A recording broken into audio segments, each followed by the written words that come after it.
Welcome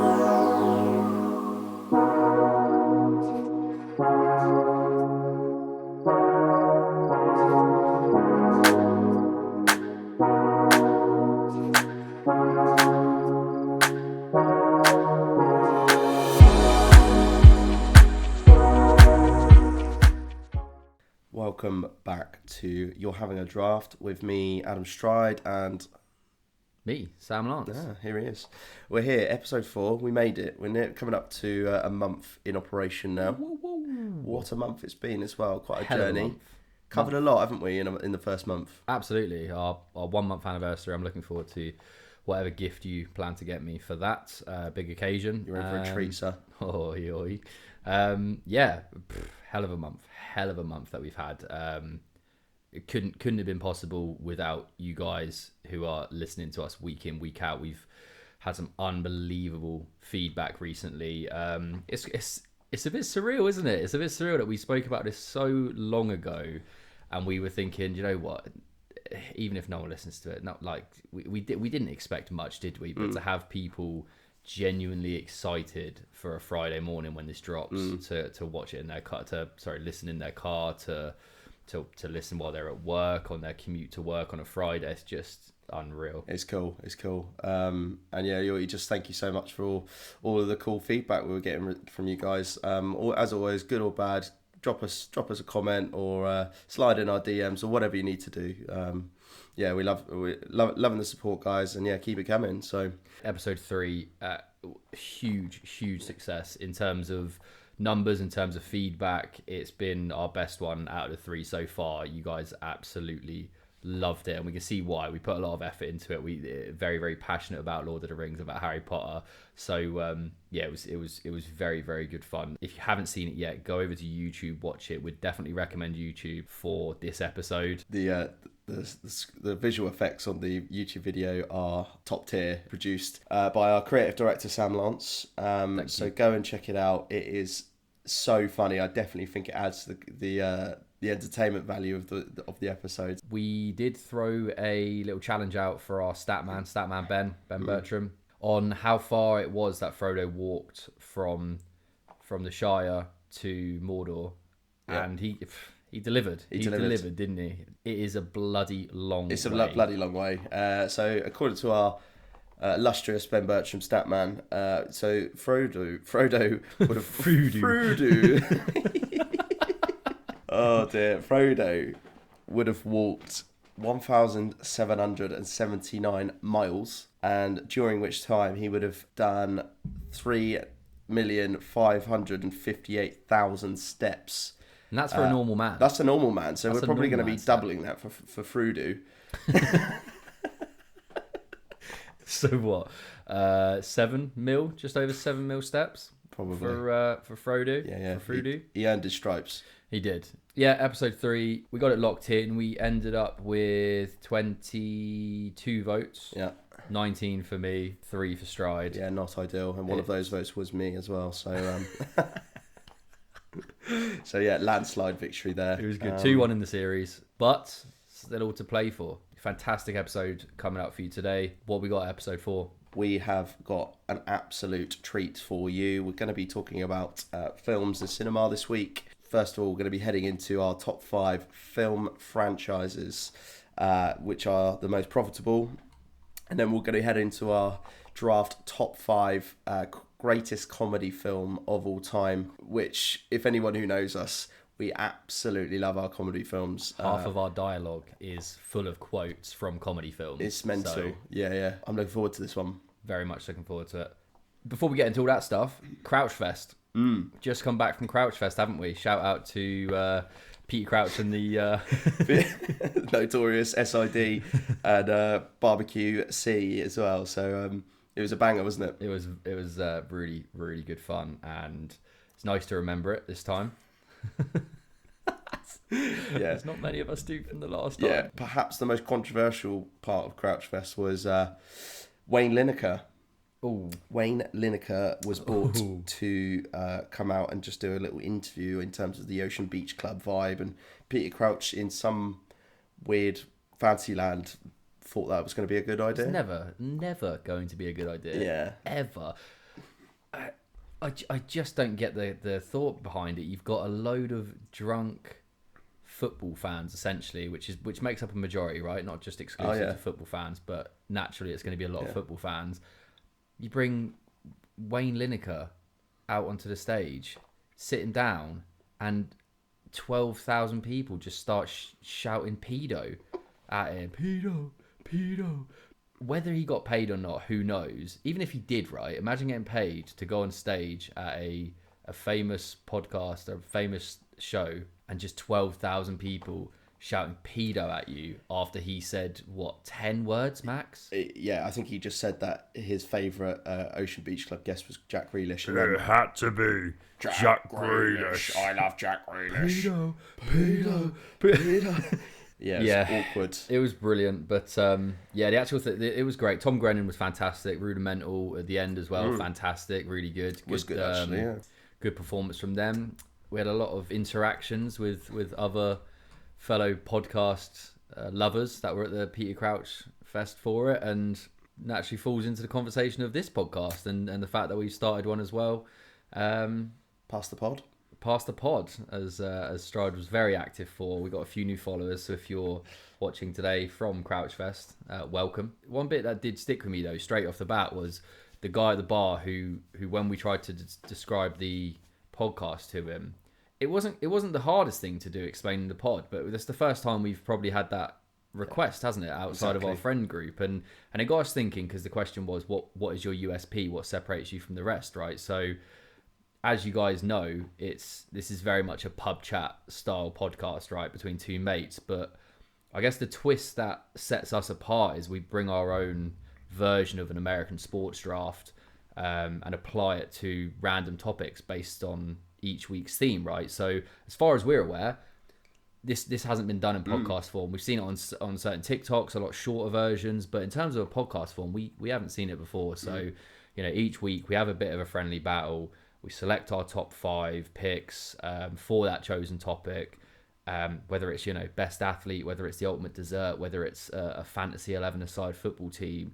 We assemble our rosters, and then it's interactive with the listeners, because you guys decide who wins that week. All comes down to the viewers. All very interactive. So that is what separates us from other podcasts that also fit in this genre, and I think it's important to really focus on that piece, because that's the bit which has got everyone talking, that's got everyone on socials, giving their top 5s, giving their picks of who they would have brought in, and that's what makes it interesting, right? That's that debate side of things. Do you want to actually, just on that point as well, do you want to go through some of the feedback we've had in the pod? I would. My phone's over there. Yeah. Fucking hell, I can't even read, mate. Do you want me to read I've something? got a brain fog big time. That's all right. I'm literally poorly. I can't read. That's all good. It's all good. So NC Golf, shout out Nath. NC Golf, You're Having a Draft collab coming soon. Watch this space. So Friday feeling made even better with this every week. Look forward to the Friday drive to work with these two funny chaps. Thank you very much, Nath. We got Neil as well. This pod is unreal. Come out of nowhere and makes the Friday morning drive that much better. Keep it up, lads. Rob, listened every week so far. Great to listen on a Friday morning. P.S. Harry Potter is stronger than Lord of the Rings. So now we know where the second vote came from. We love you, and Rob. That will be Rob. Nathan Rumble, Mr. Crumble. Friday mornings have certainly been revitalised. Coffee and podcast pre-work is 100 emoji. What a way to start your day. Absolutely fucking love it. Ben Bertram, I love a podcast, and this has become a Friday permanent fixture. Pub chat that will have you laughing non-stop. Lord of the Rings versus Harry Potter physio room must have been carnage. Keep it up, lads. Madam Pomfrey is still not the same after that. We got Aaron as well. Listen to all pods released, and what can I say? If you like lads doing what lads do best, have a beer and chat absolute shit in a good way, then have a listen. You won't be disappointed. And to be fair, we just chat a lot of shit, but in a good way, so that's very accurate. Yeah. Nathan Saxby, becoming a real highlight of the week. Look forward to hearing this Fridays. So funny. Love the nonsense topics from out of nowhere. Keep it up, lads. And then someone called, who's D11 Channy? Yeah, Dan Chan. Shout out Dan Chan. Okay, his name's just Dan. All right. I thought it was like a T1 Trappy or something like that, you know. T1 Channy. Go on, Dan Chan. Dan Chan, brilliant and hilarious. Nothing too serious. Talking about things you would at the pub, like football films, unreal bants. And then last but not least, we have got Harry Brown. Big fan of this podcast. Love the energy and top tier content. Perhaps future prize giveaways for the watchers could be a good shout. There will be a giveaway coming soon. We plan to do a giveaway for, it's going to be announced on the 1st of December episode, Friday the 1st of December. We're kicking off December with a nice Christmas present from the pod. So watch this space. It will be announced on our socials probably next week, I imagine. It's going to be a case of, for our subscribers, for our followers. So if you aren't already, make sure you are followed and subscribed. We're talking follow on Spotify, subscribe on YouTube, follow on Instagram, and follow on the TikTok as well, which we've actually put up. So TikTok's starting to see some activity. Make sure you're following all of them. So that leads us on nicely into episode 4, Film Week. So we're going to be talking about all things cinema and films this week. Just to get us going then, Sam, have you actually been to cinema much this year or in the last couple of years?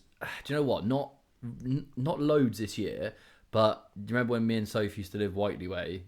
We used to have those Cineworld Unlimited films. Yeah. So we would, for the listeners' benefit, we lived almost like a stone throw away from a really nice shopping centre, and there was a Cineworld there. We had the unlimited passes, which was £18 a month, right? We saw 60 films. Wow. In a year.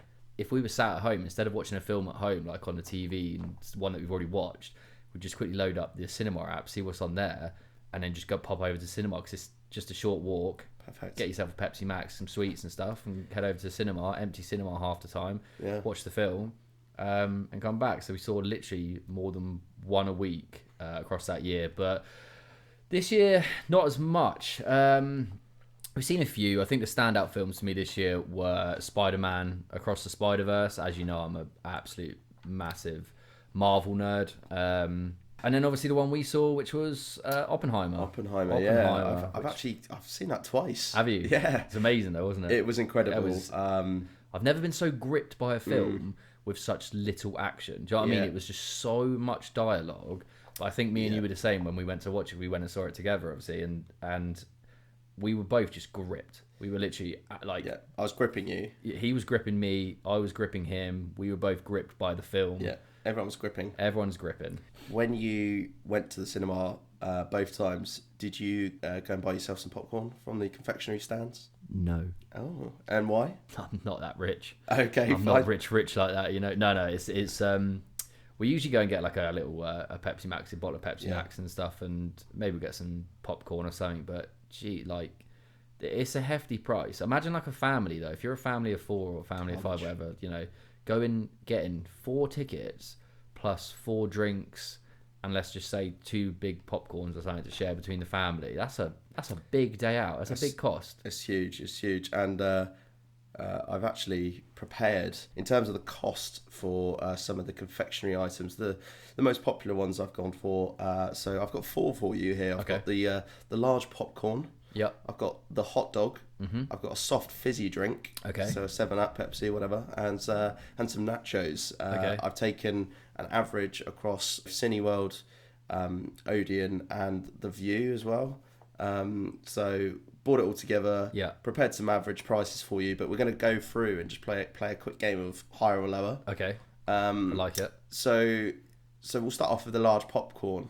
Higher or lower, £6.50. I'm gonna say higher. I had like £7.99 in my head. It's actually £6.76. £6. Okay. So it's not actually as bad as you thought. So it's still higher then. Still higher. So I got yeah. right. You got the point there. Okay. But yeah, £6.76 there for large popcorn. Large popcorn, yeah. Yeah. Okay. So moving on then to hot dog. Yeah. So again, I've got the price of the hot dog. So on its own, higher or lower than £6.25. I'd put a hot dog at like a £5. I don't know whether they're bought that often. I feel like maybe they're more than because they're not bought often. Now my instinct says around like that £5 mark, so I'm gonna say lower, and I'm just gonna say I'm gonna keep guessing the prices. I know this isn't part of it. But I'm here for it. Fiver.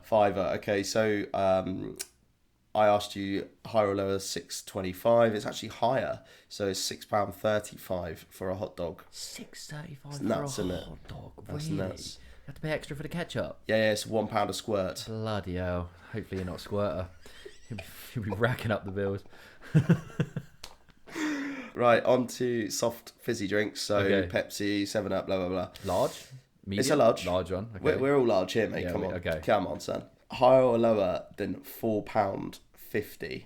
I'm going to say higher. Again, I reckon that's like a fiver. Good from you, because it was higher, but it's only marginally, so it's £4.61. Last one, nachos. Have you ever bought nachos at the cinema? No, I haven't. Okay. I don't really. I don't know. Bit of a rogue one, isn't it? It's a weird one. I It feel like it should only be cold snacks. In Also the cinema. very, very noisy. Yeah, exactly. Confectionery. I think they should only give cold snacks in the cinema. I don't think hot ones should be, because you get the smell of it then, don't you? I don't want to smell your nachos when I'm in the cinema. Okay, so higher or lower than £7? Nachos for more than £7. Fucking hell. I'm just gonna say more. I'm gonna put that at like. I want to be specific. I'm gonna say £7.46. Okay, it's higher again. It's £7.16. It's got to be like, where are these prices heading? Like, soon it's going to be cheaper to fly to Mexico and get some nachos. Also, I mean, I feel like it used to be a bit of a taboo thing to do, but nowadays you can pretty much just take whatever you want in, can't you? Yeah, absolutely. So it used to be frowned upon. So people don't really care anymore, do they? No. Ever since COVID and stuff. So I'd have loved to have heard some statistics on pick and mix, like the average, because that is steep. Maybe. Oh, Statman Ben. Statman Ben. Fancy it? Come on, Statman. Fancy it? So on the topic of seeing films, I think we should also go on to the topic of films we haven't seen, or more so films you haven't seen. You have not seen so many films, like so many classics, so many bangers. Sheltered upbringing. How long did it take you to see Lion King? I saw Lion King for the first time 2 years ago. Was that the Disney version or the live action version? The original Disney one. original. Yeah. So I haven't seen the live action one either. So, but yeah, I thought it was good. So I had a bit of a sheltered upbringing. Didn't go trick or treating. You might have seen on our Halloween special back in episode 2. But same with films. Really, there was a lot of films that perhaps I wasn't allowed to watch. Lion King. The Lion King. Apparently, the scene where Mufasa dies was too much. Yeah. So I was sheltered from. It was a lot. It was a lot.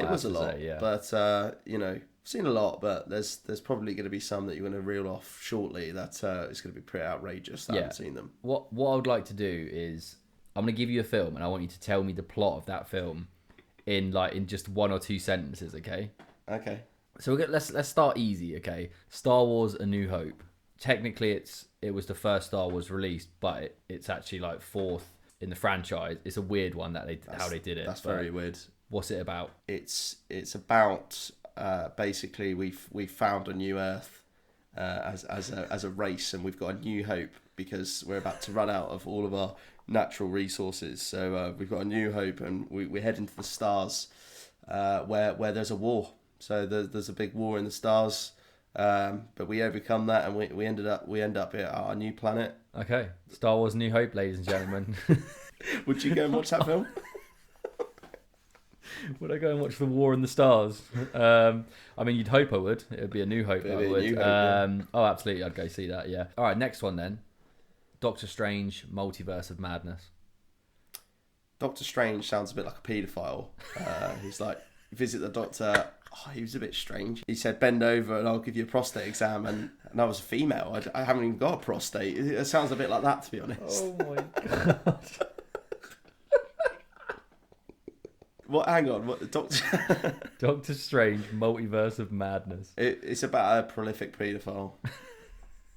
I don't need to talk about it any further. It's a horror film, needless to say. Doctor Strange, the prolific paedophile prostate examiner.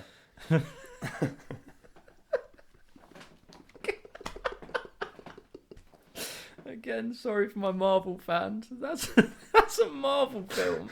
Yeah, well, he shouldn't be such a pedo then, should he? He's a superhero. Well, he shouldn't be such a strange doctor then, should he? Oh no. It's just his surname, Doctor Strange. Yes. Next up, Con Air. Con Air. Con Air. C-O-N space Con AIR. Basically, just the a biopic of the director of Ryanair. Just cons people out of money. Basically, it's just his life story. It's not. I mean, it's not anything where not what the film is about. Right? Is it a comedy? No. Nicolas Cage, former prisoner. Basically, the plane he's on, which is carrying a load of convicts, which is where Con Air is from, Right. gets hijacked by cons when he's like on his way home to be released. Right. Okay. So it's not about people getting conned. Nothing to do with Ryanair. No one gets conned. Fine. It's convict air essentially. Convict air. And last but not least, Mrs. Doubtfire, a lady who doubts that there's fires everywhere. There's a fire. Yeah, doubt it. Pretty much that, I think. Yeah, I'm happy with that quote, that plot. So, I don't know. I kind of know a little bit about this one because it's Robin Williams, right? Yeah, Robin Williams. Yeah. I've seen the poster for the film, and it's looks like he's a cross-dressing man. I don't know for what purpose. I think there perhaps might be some childcare element involved there. Yeah, essentially, yeah. So he got it was like granted a share of the kids, which obviously wasn't a good split, right? So they only got to see him on like every other weekend or whatever it was. I can't remember off the top of my head, but he essentially disguises himself as a British nanny to go into this home, which is obviously his ex-wife's home, and look after his kids dressed as a British nanny. Just immaculate, as with any other Robin Williams film. Yeah. Unbelievable. The only Robin Williams film I think I've seen is Good Will Hunting, which is a banger. You must have seen Jumanji. No. You haven't seen Jumanji? No. Fuck, right. I'm going to speed round some for you for Robin Williams. So you haven't seen Mrs. Doubtfire. Good Will Hunting you've seen. Jumanji you haven't seen. Night in the Museum. I have seen that. He plays Teddy Roosevelt. Yeah, of course he does. Yeah, okay, yeah, that's I've a seen good that. one. That's a good one. Bicentennial Man. No. Hook. No. Happy Feet. Not really. No, I've seen bits of it when it's on TV. Robots. No. Toys. No. Jack. No. Happy Feet 2. No. Obviously Aladdin. No. You're a sheltered man. I am. I'm keen to go away and sort of educate myself in the world of films. Yeah. Would you recommend that I start with Mrs. Doubtfire? I think we start with Mrs. Doubtfire, and I would genuinely like to record the reaction to Mrs. Doubtfire. So like we're setting up our camera here, I would like to record you just watching, like a goggle box. We'll do like a goggle box for Mrs. Doubtfire, where we'll just record me and you on the sofa watching it and see your reaction to it, because it's just exceptional. Okay. It's an exceptional film. Okay. All right. Well, I'm in. I'm in. Let's go get a drink. Let's do that. Pop to the little gentleman's room and BRB. BRB.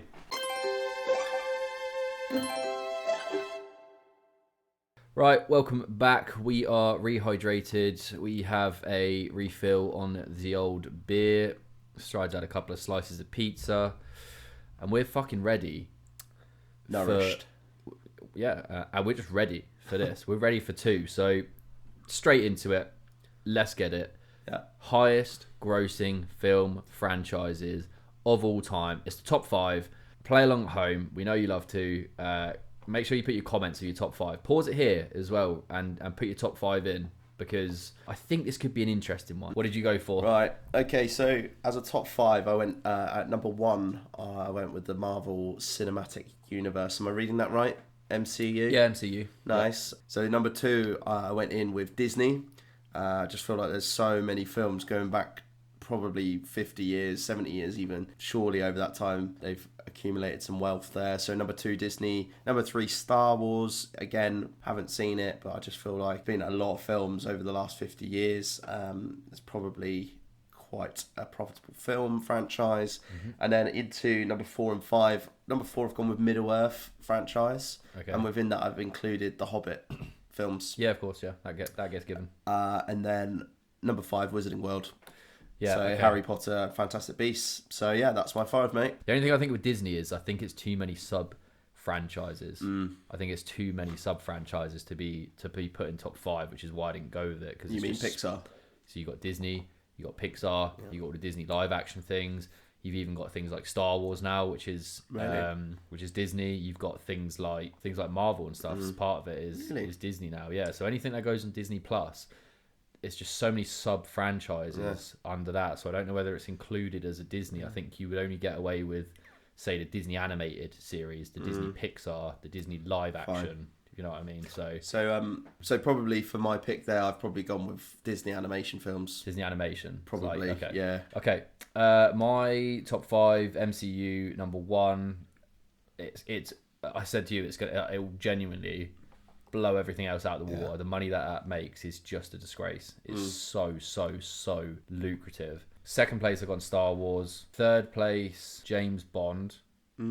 Which is a sneaky one. It's sneaky. Fourth place, Wizard and World. So again, Harry Potter, Fantastic Beasts, all that sort. And then fifth, I went with Batman because I was debating DC. Okay, I was debating the DC universe. However, I genuinely believe Batman is more lucrative than DCU because DC is awful.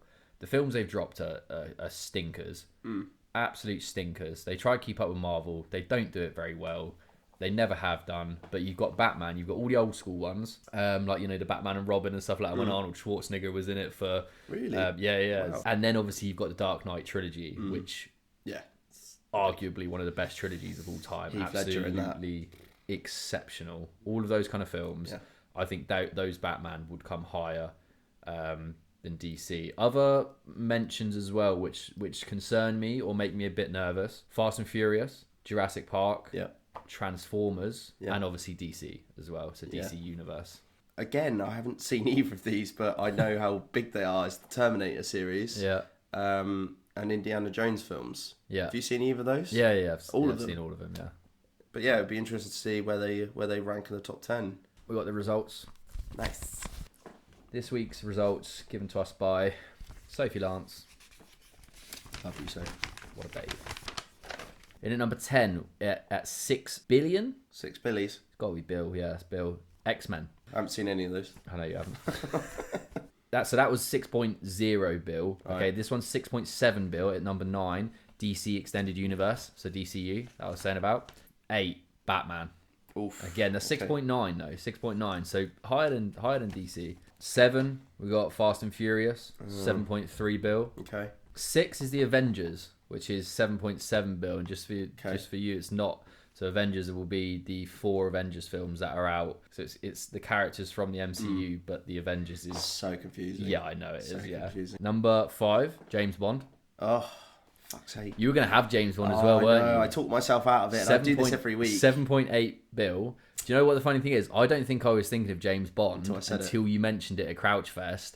And then I was like, fuck, James Bond. And then when you sent me your list and it didn't have James Bond in it, I was like, peak. Bloody hell, son. Yeah. Number 4, Wizard and World. So point for you. Right. Have you got that? Yep. Okay. Yeah, so I got it at number 4 as well. Oh, okay. Number 3, Star Wars. Okay, yeah. Number 2, Spider-Man. It's enormous. It's enormous because it's got all the ones we were growing up. It's got Tobey Maguire. It's got the Andrew Garfield. Yeah. It's got obviously Tom Holland. Yeah. Them ones are amazing. They're like top. They're like top films. It's the splitting it down that's really like tough to get your head around. So Spider-Man at number 2 with 10.5 Bill, and the winner obviously is MCU. Guess the difference between Spider-Man in at number 2 at 10.5. You had Star Wars at 10.3. Wizard and World was 9.6 billion. How much was MCU, do you reckon?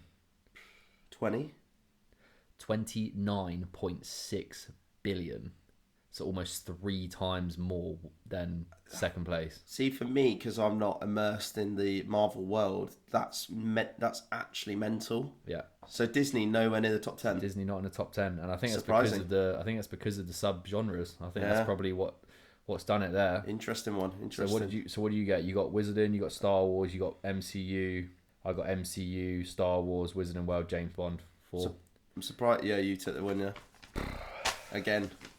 That's a huge pick as well because that gives you the first pick in this week's comedy draft. Linked to the comedy, the funny thing is that the pick that won me that is the pick that you told me on Saturday at Crouchfest.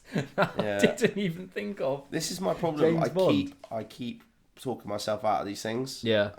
I'm overthinking it, and I just need to shoot off the hip. Don't I? Yeah, shoot from the hip. That's frustrating. But okay, well, onwards and upwards and all that. So episode 4 draft. The big one. The big one. Top 5 greatest comedy film of all time, according to us here. Go on then, Sam. Lead us off, Sam. I think the first one's very, very obvious, and that is Bambi. No. Haven't seen it. Nothing funny about Bambi at the start. Let's just lock that in real quick. Don't understand that reference. Right, number 1 pick. It's got to be Anchorman, right? Yeah, it's frustrating because it's my top pick as well. I knew it'd be your so top you took pick that straight off the top of my I list. knew that would be your top pick as well. And was Bollocks. that could have been a strategical pick from me so that you don't get it. But Anchorman is just fantastic, isn't it? Will Ferrell, Paul Rudd, Steve Carell, David Kushner, is that his name? Kushner, yeah. David Kushner. It's got the cameos in that in Anchorman. Obviously more so in Anchorman 2. Yes. But Anchorman 1, even still, like you got Seth Rogen, like Yeah. Harrison Ford as well. Indiana Jones. Ben Stiller. There's too many quotes to go through. And I think one of the bits that just cracks me up all the time, and it reminded me of it the other day because Soph mentioned she's going to San Diego next year with work. Seriously. And honestly, she was like, I don't know much about San Diego, and I literally quoted us. It was discovered by the Germans in 1904. They named it San Diego, which of course in German means a whale's vagina. And I really wanted her to come back and be like, it means Saint Diego. Agree to disagree.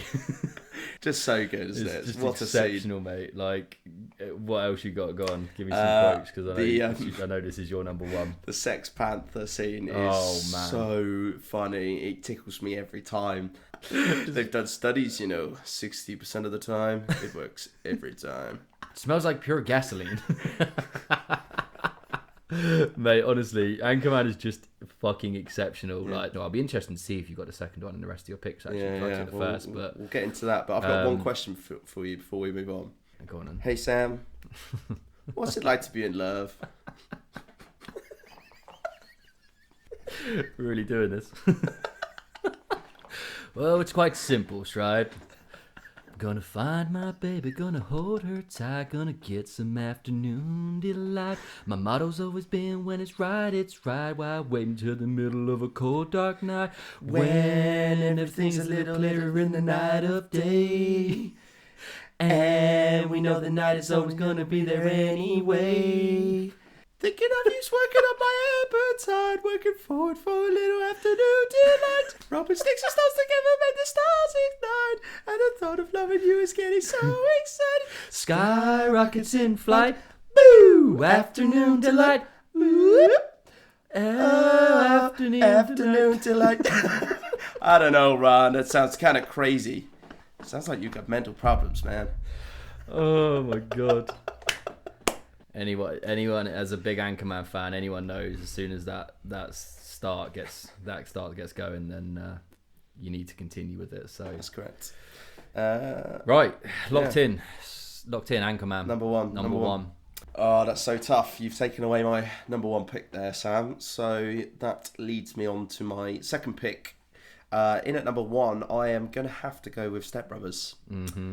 It's just another absolute classic from that decade as well. As I was compiling my list, 2000 to 2010, some unbelievable comedy films. Yeah, I think it's because they can go. They could take it that little bit further without being like cancelled. I think that's the difference. It's probably true. So yeah, you're probably right there. So again, another Will Ferrell classic, but this time with John C. Reilly.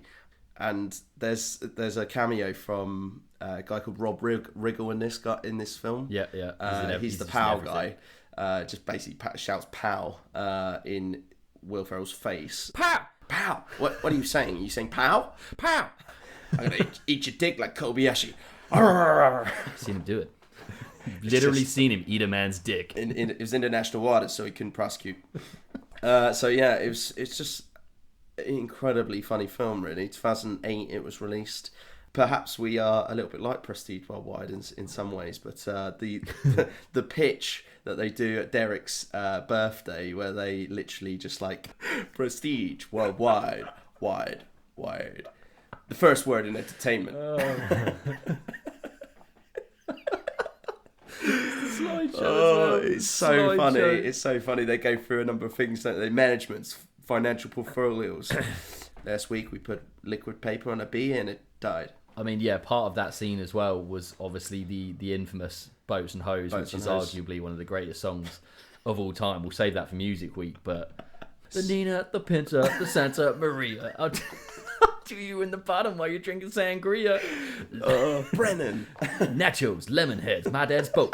He won't go down because my dick can float.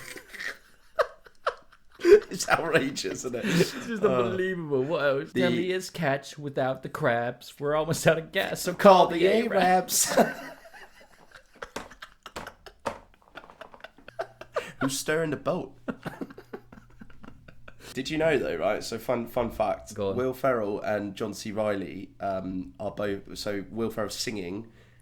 Actually, his voice. And John C. Reilly is playing the drums in the final Catalina wine mixer scene. Like, well, I knew Will Ferrell was a phenomenal singer. Like, genuinely a phenomenal singer. So a lot of the actors are. A lot of actors will be able to sing and they'll be able to obviously act and stuff because they'll do it. It's performance arts, isn't it? Yeah. Exactly, they'll do it all and then just get lucky in whichever field they go into. Obviously, Will Ferrell's always going comedy because he's just the funniest man alive. He is. Everything he touches is just fucking funny, right? Yeah, it's incredible.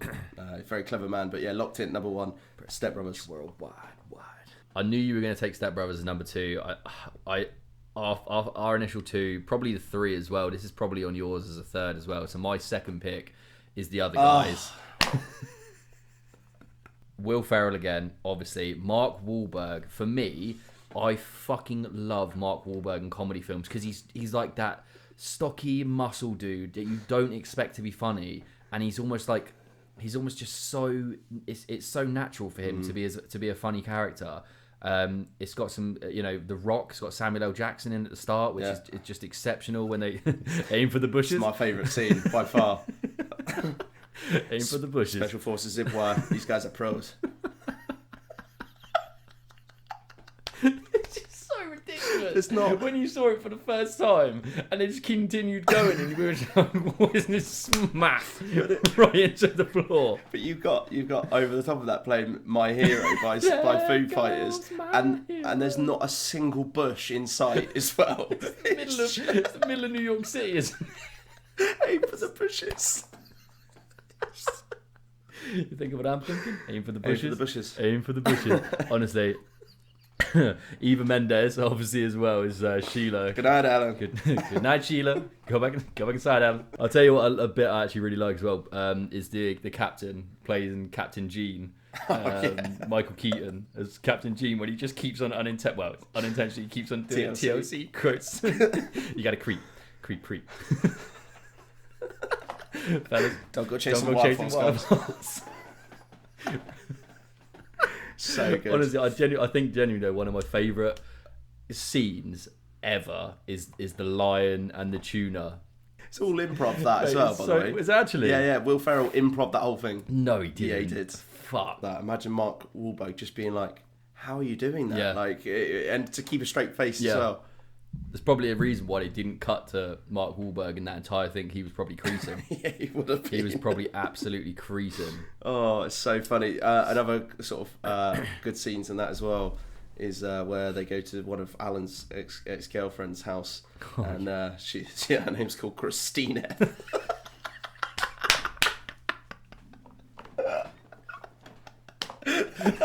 Mark Wahlberg calls her Christina. It's Christina. What are you, a fucking idiot? Christina. Arnie Palmy alert. Arnie Palmy. Arnie Palmies. When he goes to the ballet studio as well, yeah, and dances. He loves you very much, Francine. I think we've all experienced a ballet here tonight. A ballet of feelings and emotion. Oh, it's so good. Yeah. Okay, right. All right, locked in at 2 for me. Bloody hell, son.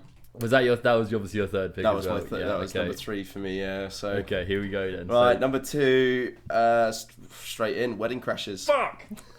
Yeah, I've got to take it. I've got to get some good stuff in I've got to front load my 5 here. Our top 4 are exactly the same so far. Again, 2005, what a decade for Unreal. comedy films. Unreal. Will Ferrell, again, arguably one of my favourite cameos of all time in this film. Yeah.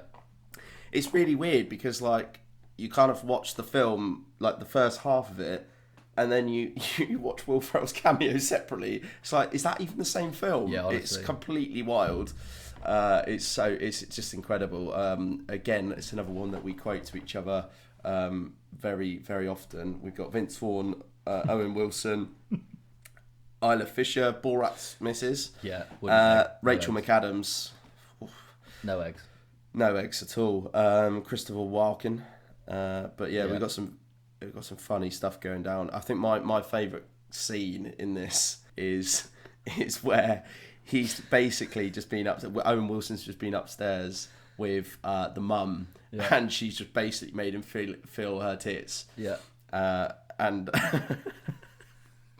You won't sailor. what were they like anyway? They look pretty good. Are they real? Are they built for speed or comfort? What would you do with them? Motorboat? You motorboating son of a bitch, you old sailor, you. Where is she? Is she still in the house? Unbelievable. It's just incredible. You motorboat them, you motorboat son of a bitch. The amount of times we say that to each other as well. A lot. Is fucking jokes. But and then beyond that as well, just the scene with Will Ferrell when he first arrives onto the scene, and he's just shouting at his mum, "Ah, the meatloaf, fuck." it's good. It's a funny, very, very funny film. Oh, here's a fact that you'll absolutely love. By the way, Go for it. Go on. You know the painting that Todd does for Jeremy. Yeah. After the film, after they all finished that recording of filming it, Vince Vaughn actually took that real painting away with him. Yeah, painting was a gift card. That is it's great. I want my painting back. The painting was a gift card. I'm keeping the painting. So yeah, that's number 2, Wedding Crashers for me. There, I have to say, I'm disappointed I didn't get Wedding Crashers because that genuinely is one of my all-time favourite films. It's a banger.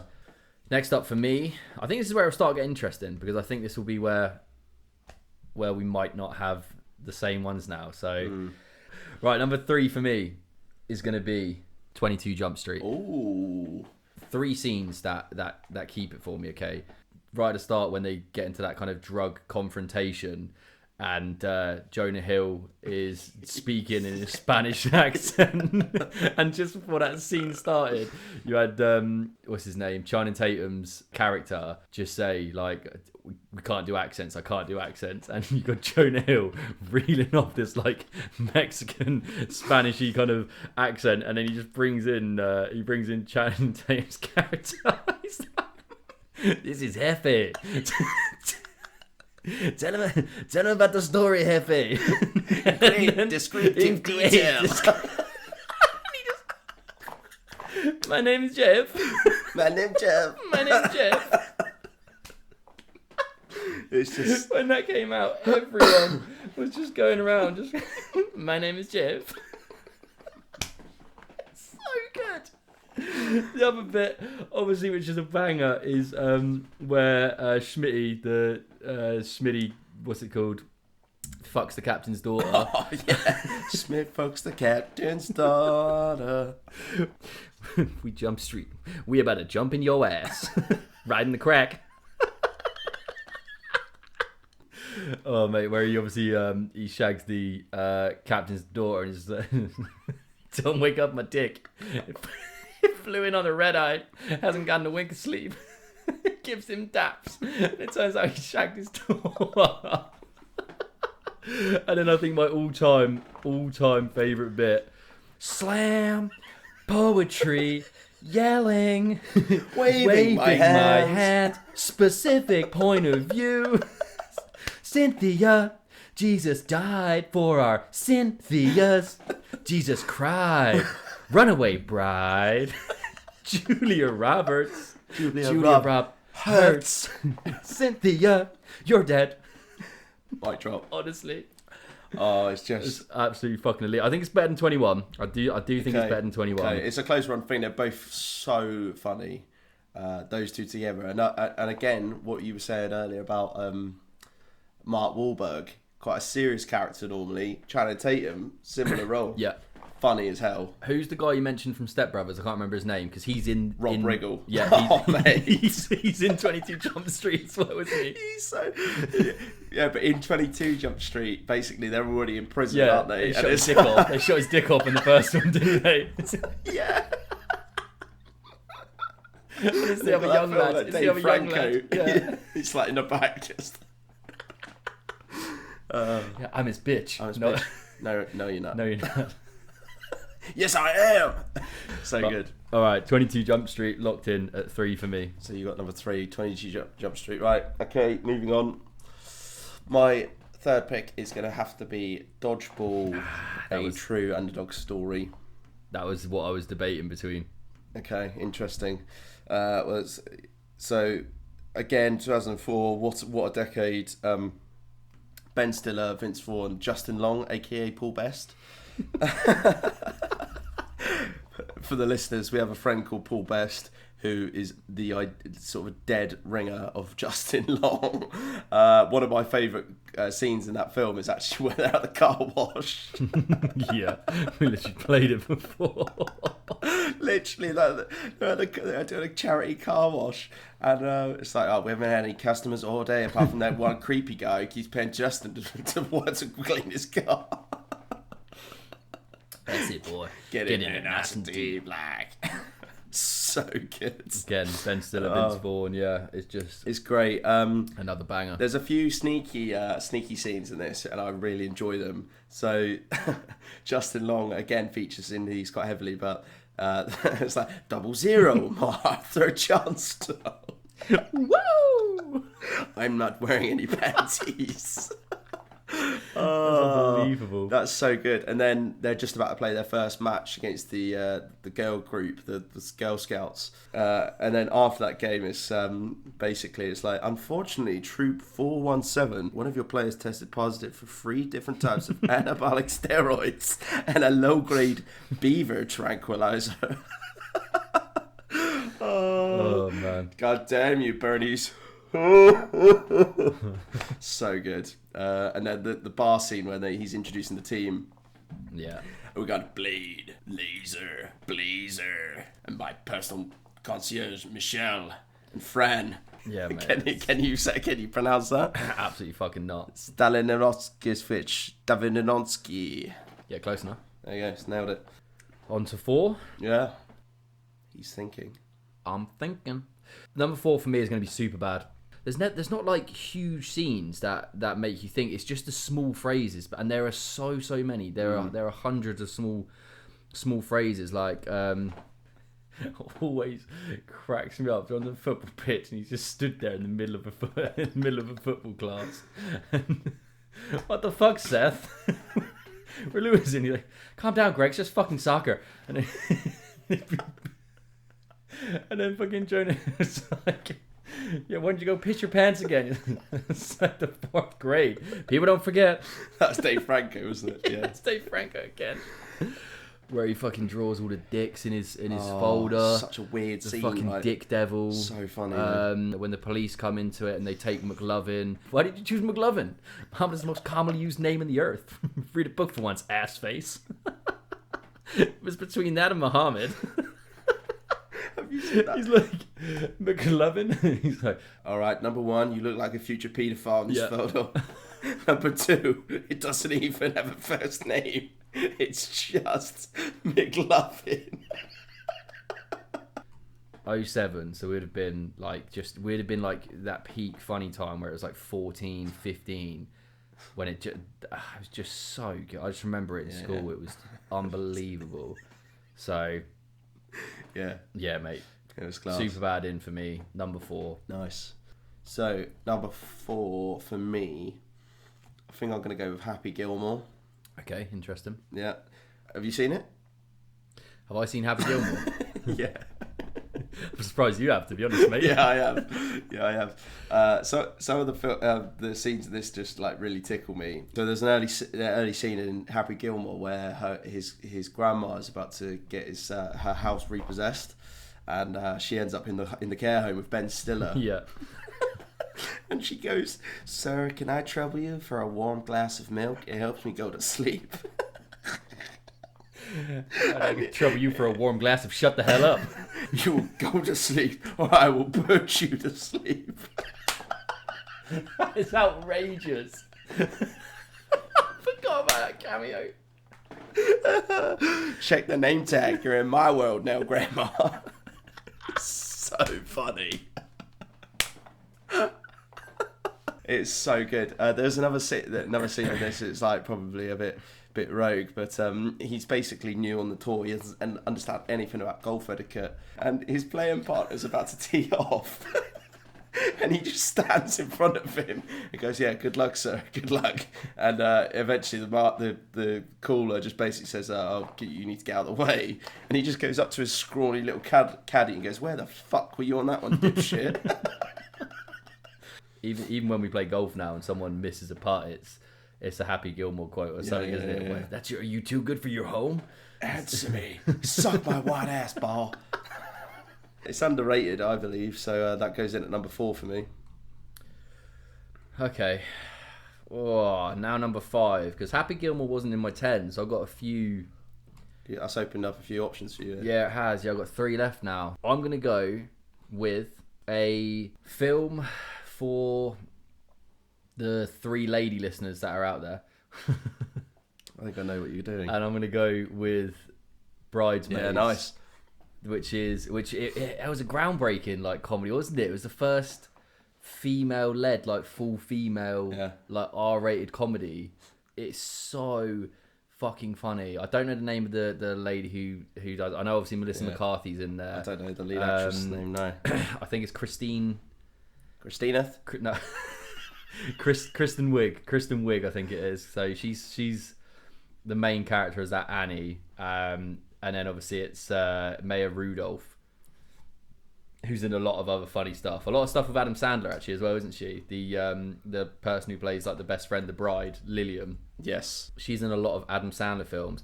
But just some of that stuff in there, mate. Like when they go and try on the wedding dress and they all had that horrible food like the food before, and they all just shit themselves everywhere. And she runs out into the middle of the street and just shits in the middle of the street.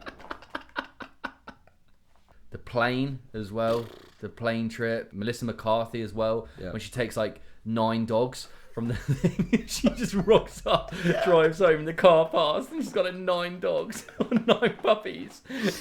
In the window, she rocks up later and she's like, "I took 9. I think I'm more of a 6 person." Yeah. It is so funny.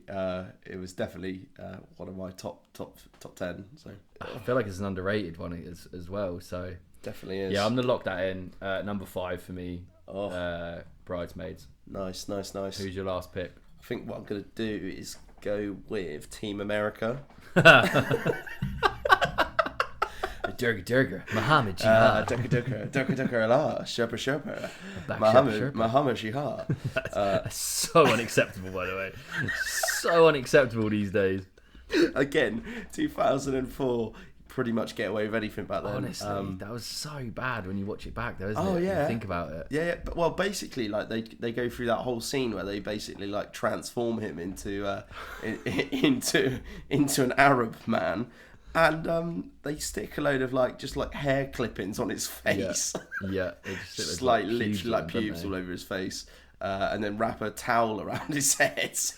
Mate, it's so it's outrageous. I quite like the fact that it's like a dig at the Americans though, because the opening scene, it's just like, oh, and America saved the day again, and there's literally like the Eiffel Towers absolutely destroyed, and there's nothing left, and that's exactly what happens typically with the Yanks. So there's a few sneaky scenes in that one as well. The sick scene, I don't know.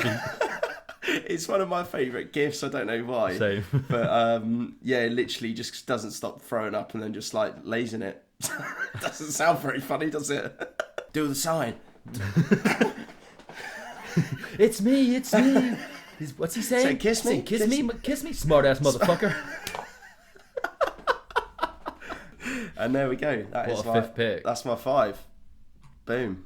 Nice. So run me through your top 5 and then Sam. All right, so top 5. Number 1, Anchorman. In at number 2, The Other Guys. Number 3, I've got 22 Jump Street. Number 4, I've got Superbad. And in at 5 for me was the all-female lead comedy of Bridesmaids. All right, nice. My top 5, I started with number 1, Step Brothers. Number 2, I went with Wedding Crashers. Number 3, Dodgeball. Into number 4, I had Happy Gilmore.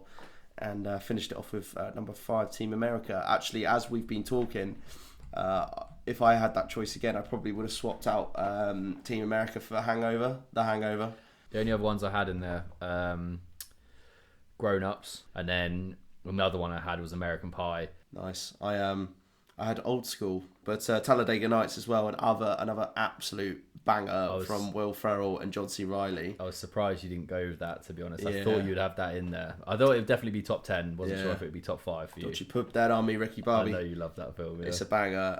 It's definitely up there for me. And then Borat and Role Models I had as well. So yeah, Role Models is good. Some notable. Run a train over them chicken fingers. I'm gonna be like a num num num num num num. That is a banger. I forgot about that. That was in there as well. I have had a lot of fun going through those with you, Sam. We both absolutely love our comedy films. So even like hearing yours, because a lot of yours were a lot of mine as well. So I have no idea which way it's going to go, because they're just stacked top 5s. You know the drill, guys. Hopefully you've enjoyed the episode. Keep an eye on our socials. Please remember to like. Please remember to comment on stuff as well. As soon as the poll goes live, make sure you vote on whichever roster you think is better, whichever roster you think deserves to win. It's 2-1 to me at the moment overall. Could it be Desmond? I think we need it. Well, I can't get any worse after last week anyway, so that was a battering. Yeah. But yeah, guys, like I said, thank you for spending an hour with us on your Friday morning. For those of you who watch it bright and early, hope you have a fantastic rest of your day. For those who are watching it later on, we hope you are having a fantastic weekend.